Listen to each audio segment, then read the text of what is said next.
Ang intense ng mga kaganapan ngayon sa abot kamay na pangarap sapagkat guguho ang mundo ni Doc Robert sa mga isisiwalat sa kanyang sikreto ni Doc Lyndon. Dito nga matapos ang nangyaring trahedya kay Doc Lyndon dahil nga sa kagagawa ni Zoe sa kanya kaya naman ay lakas loob na niyang sasabihin kay Doc Robert ang malaking sikreto nito.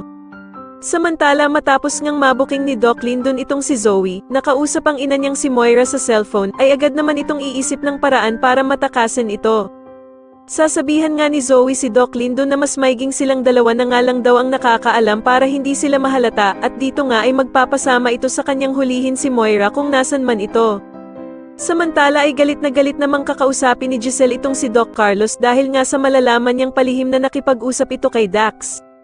Pero tatanungin naman siya ni Doc Carlos na kung masama ba daw nakausapin niya ang taong namasok sa bahay nila ni Lynette. Sasagutin nga siya ni Giselle na dahil nga daw sa pakikipag-usap ni Doc Carlos kay Dax ay biglang nagkaroon ng malaking abogado itong si Dax. Pero mukhang lumalabas nga na si Doc Carlos din ang nagbigay ng malaking abogado kay Dax dahil nga sa ginawang pang-blackmail nito sa kanya nakasabuat nga din daw si Doc Carlos sa nangyari kay Lolo Pepe.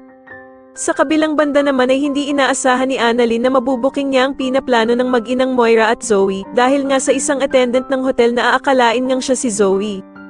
Itong si Moira nga ay may isang araw na lang bago ang flight nito palabas ng Japan dahil sa meron na nga siyang bagong identity at plano niya ngang sa bagong pupuntahan niya na doon na siya magsimula ng bagong buhay. Pero dahil nga sa wala na talagang balak na sumama si Zoe sa bruhan niyang ina na si Moira, kaya naman ay makikiusap ito na baka pwede daw itong makipagkita sa kanya at makasama siya for the last time.